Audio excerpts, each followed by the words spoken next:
All India Radio presents Morning News.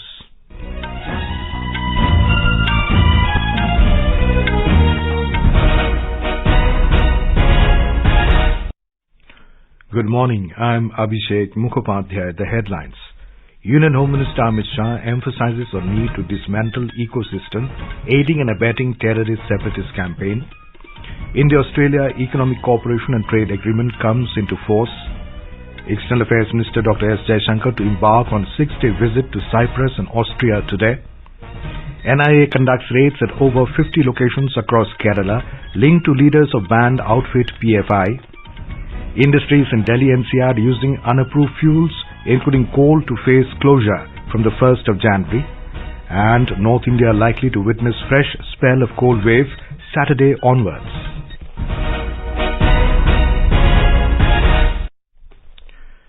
Union Home Minister Amit Shah has emphasized the need to dismantle terror ecosystem comprising elements that aid, abet and sustain the terrorist separatist campaign to the detriment of the well-being of the common man. The minister said this while holding a review meeting in New Delhi yesterday on the security situation in Jammu and Kashmir and the development aspects of the region. During the meeting, Mr. Shah directed officials to follow the policy of zero tolerance against terrorism. Earlier in the day, the Jammu and Kashmir police and security forces shot dead 4 terrorists travelling in a truck in Sidra area of Jammu. The Home Minister also reviewed the various developmental works being implemented in Jammu and Kashmir and emphasized on timely completion of projects. Mr. Shah directed the officials to strive their best to achieve 100% saturation of the beneficiaries under various schemes and ensure that benefits of development reaches every section of society. Jammu and Kashmir Lieutenant Governor Manoj Sinha, Union Home Secretary, Director, Intelligence Bureau, RAW Chief and other senior officials of the government attended the meeting. Union Home Minister Amit Shah will today participate in the Conference of Union Territories in New Delhi. Lieutenant Governors and Administrators of Union Territories, including from Delhi, Chandigarh, Andaman and Nicobar, Puducherry, Ladakh and Jammu and Kashmir, will attend the meeting. In another program, Mr. Shah will inaugurate the Border Security Force, BSF app and BSF manuals. India-Australia Economic Cooperation and Trade Agreement will come into force from today. India and Australia signed the Economic Cooperation and Trade Agreement, ECTA, on the 2nd of April this year. ECTA is the first trade agreement of India with a developed country after more than a decade.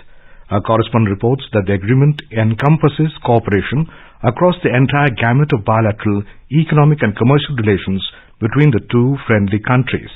Under this trade agreement, Indian exports will benefit from preferential zero-duty market access in Australia for 100% of its tariff lines. It will benefit India's labor-intensive sectors such as gems and jewelry, textiles, leather, furniture, food and agricultural products, engineering products and medical devices. On the other hand, India has provided preferential access to Australia on over 70% of its tariff lines, which are primarily raw materials and intermediaries. As a result of this agreement, 10 lakh jobs are estimated to be created in the country. The total bilateral trade is also expected to cross $45 to $50 billion in 5 years from existing $31 billion.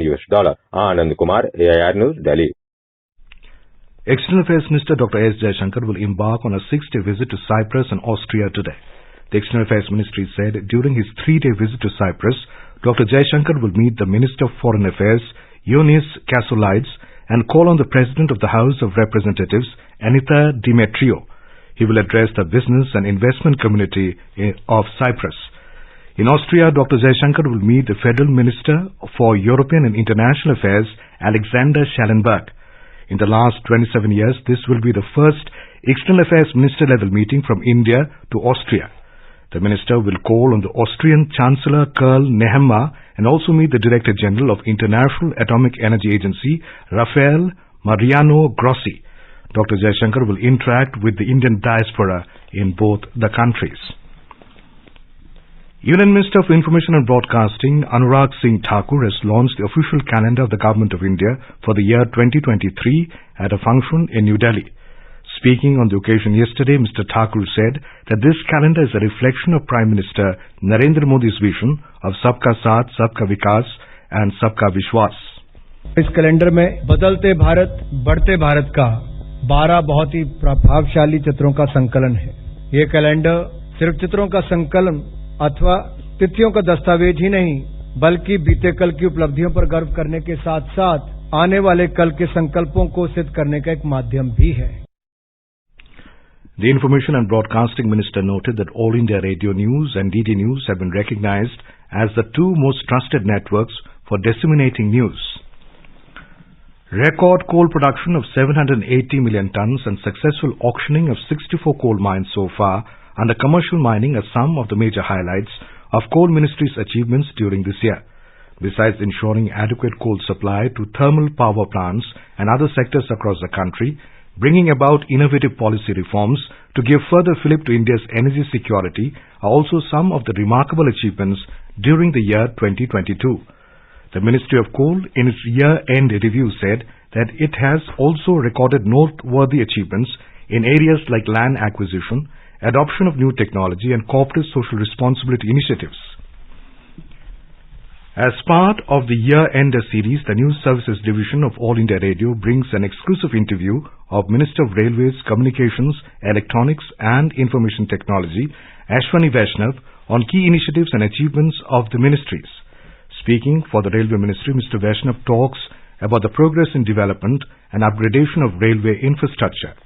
Very good progress has happened. In fact, if you look at it, about 10 years back, Indian Railways used to do about 4 kilometers per day as the new track progressed. Now we are doing about 12 kilometers per day, 3 times what it was earlier. So it's a great progress. Most of the supercritical and critical projects are already in the commissioning phase. Many of them have already got commissioned, and that is giving us huge advantage in terms of the bottlenecks which were there have got removed. The interview can be heard on FM Gold channel from 7:10 p.m. onwards in the program Surkhiyo Mein and from 9:15 p.m. onwards in the program Spotlight Tonight. This is All India Radio giving you the news. For quick news updates around the clock, follow us on our Twitter handle at AIR News Alerts. The National Investigation Agency NIA conducted raids at the residences of several leaders belonging to the banned outfit Popular Front of India PFI in Kerala today. The raids, which began in the wee hours of the morning, is going on at over 50 locations across the state, including Ernakulam, Thiruvananthapuram, Mallapuram, Alapura, Kozhikode and Pathanamthitta.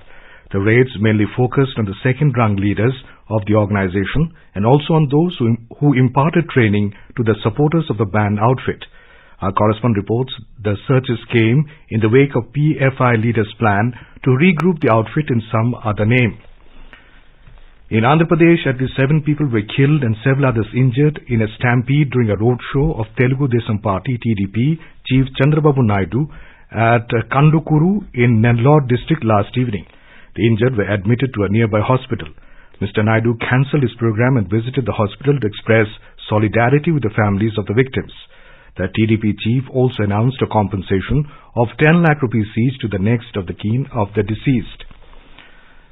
The Commission for Air Quality Management in the National Capital Region and adjoining areas, CAQM, has taken a tough stand against use of heavily polluting fuels of various industrial, commercial and other miscellaneous applications. The Commission reminded all sectors, including industries and industrial units in the Delhi NCR, to desist from using unapproved fuels, including coal except coal with low sulfur, in thermal power plants from the 1st of next month. It said the use of unapproved fuels will lead to the closure of units along with the imposition of heavy environmental compensation. Approved fuels including BSI 6 petrol and diesel, natural gas, biofuels, LPG and CNG. The flying squad of the CAQM has been instructed to ensure compliance with its directions regarding the use of approved fuels in the entire NCR. National Testing Agency will conduct the Central University Entrance Test CUET for postgraduate PG exams from the 1st to the 10th of June next year. In a tweet, UGC Chairman Mamidala Jagdish Kumar said the application process will start in mid-March 2023. Several countries have announced new measures for travellers from mainland China, including increased tracking and surveillance and COVID testing. The move comes after China relaxed its zero-COVID regime, ending quarantine requirements for international arrivals from the 8th of next month. The United States announced that travellers from China will be required to produce a negative COVID-19 test starting next week. Other countries implemented similar strategies, with Japan on Tuesday announcing tests upon arrival for travelers from China, Malaysia and Taiwan have also announced new measures for travelers from mainland China. India Meteorological Department IMD has said fresh cold wave conditions would prevail again in North India from Saturday onwards. The IMD predicted improvement in cold wave conditions in northern parts of the country, including Delhi, Haryana and Punjab from today. Talking to AI News, senior scientist in the IMD, R.K. Janamani, attributed the improvement in cold wave conditions to a western disturbance. He said, however, Saturday onwards, the region will again experience a fresh spell of cold wave.